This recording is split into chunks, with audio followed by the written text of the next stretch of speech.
I'm back. So I had a little 2-week hiatus. I was finishing up my school semester, got my master's degree, and I'm done with that. So that's a lot off my plate. And so essentially all that was missed was last time you saw me, I was doing session 1 from week 1. And here we are in session 2 of week 3. And it's actually session 1 because I decided to flip-flop them. I'm doing my squats first this week, and then I'll do my bench press from session 1 second in week number 3. So here, what I'm going to do is I'm going to post a few videos this week just to kind of make up for lost time and kind of break down some of the specifics of this program.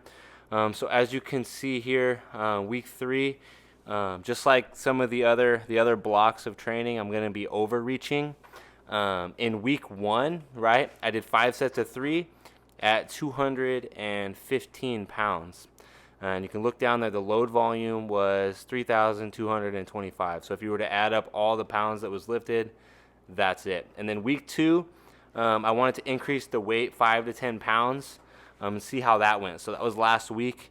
And I went from 5 sets at 215 to, you can see here, 215. And then I did my last 4 sets at 225.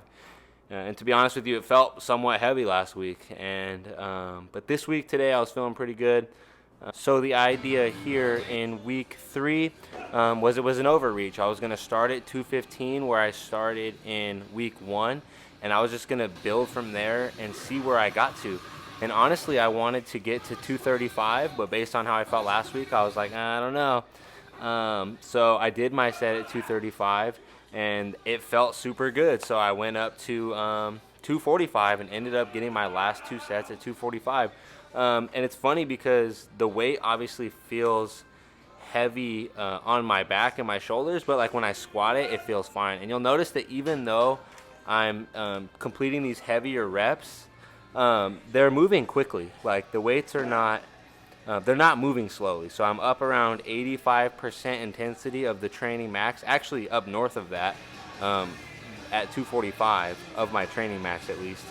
But the weights are moving fast, so I mean that's a good thing. And like, you know, if you guys have been listening to me at all, I try to avoid slow grinding reps at all costs, especially as I get older. But I don't think they're really that necessary for for anybody. I don't think you necessarily have to train like that. So you see that weight's moving pretty quickly, and I'm pretty stoked about that. So let's look at the training volume or the overall load volume at the bottom. So for this week, I was at 3,495 pounds, and that was an increase of 280 pounds from week 1 on the load volume. Now you might think to yourself, well, from week 1, let's say you were just to throw on 100 pounds on the barbell at the end of the session and just do like 3 reps. Wouldn't that put you up above the load volume from week 3? Because you were doing 3 reps with 100 pounds. That's adding 300 pounds to the week 1 load volume. And that's true, but it's not the same, because if you think about this load volume, that's the reps there are all high intensity reps. They're all up there, like I said, north of 85%.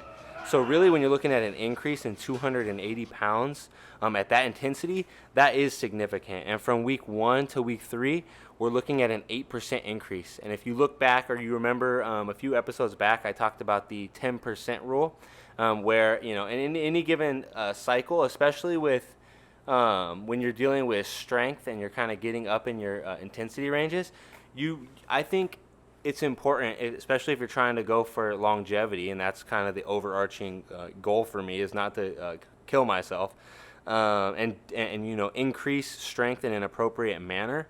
About 10% in the month of training increase is about right, and so I'm dead on again. And so after this session, and this was today, by the way, August 23rd. My nervous system was just jacked and potentiated, so I was like, I'm gonna throw in some of these toes to bars, obviously a little bit sideways, kind of like a windmill situation for the obliques, And I was able to they felt easy. Obviously, after lifting all that weight, your nervous system is just primed to do some work. So I just took advantage of that, and I felt good. So I made sure I got 3 sets of 5 on these. I don't even know what I call them. I guess I just call them windmills. And so I'm really not doing a ton of accessory work. I would say that I am.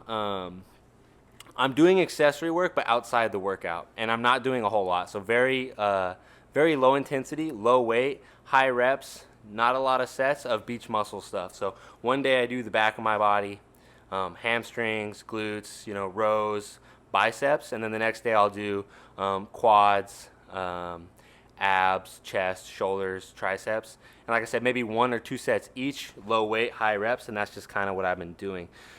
So this week, I'm going to post the session number 1 that I'll do next, probably tomorrow or the next day, just so I can kind of break down completely the way that this session is kind of, or this block of training, block 3, is kind of,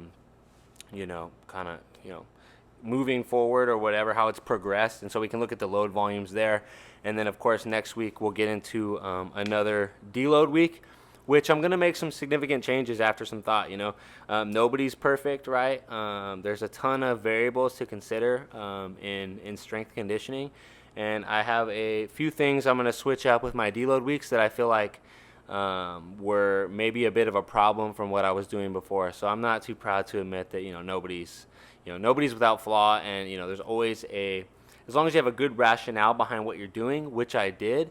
But I believe, an adjustment that needs to be made, and we'll kind of discuss that next week. But be looking out for a couple new videos this week, just to kind of wrap up this block 3 of training. Again, this is an overreach week where I'm really pushing myself, and I was pretty stoked on hitting that building up to 245 on that squat today. I'm feeling pretty good. Again, my goal is, I believe, 285 on the squat, so feeling pretty good about it moving forward. And again, that's going to be about 5 weeks from now when I try to hit a max on squat. So keep your eyes posted on that. Appreciate you guys watching and your support. Stay tuned for next time. See you later.